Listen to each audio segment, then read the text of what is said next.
আধুনিক ও পরিবেশ বান্ধব পায়রা সমুদ্র বন্দর আনুষ্ঠানিকভাবে চালুর পরিকল্পনা ২০২৬ সালের জুলাইয়ে। এর মধ্যেই আয়তনে দেশের সর্ববৃহৎ বন্দরটি দৃশ্যমান। শেষ হয়েছে প্রথম টার্মিনালের ৬৫০ মিটারের জেটি, কন্টেনার ও বাল্ক পণ্য খালাসে বিশাল ব্যাকআপ ইয়ার্ড। এই একটি জেটিতেই একসঙ্গে ভিড়তে পারবে ২০০ মিটারের ৩টি জাহাজ।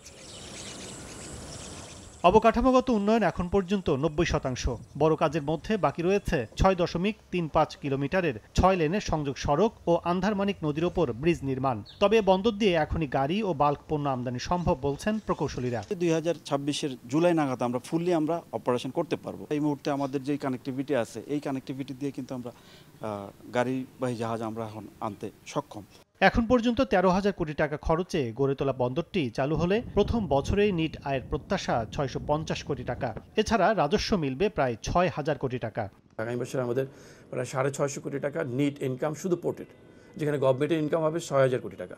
তারপরের বছর আমরা দেখলাম যে সেখানে প্রায় ৭৫০ কোটি টাকার মতো হয়, গভর্নমেন্টের ইনকাম হয়ে যায় প্রায় ৭,০০০ কোটি টাকার উপরে। দেশে অর্থনৈতিক কর্মযোগ্য সম্প্রসারিত হওয়ায় এ বন্দরকে ইতিবাচক হিসেবেই দেখছেন দেশের শীর্ষ ব্যবসায়ীরা।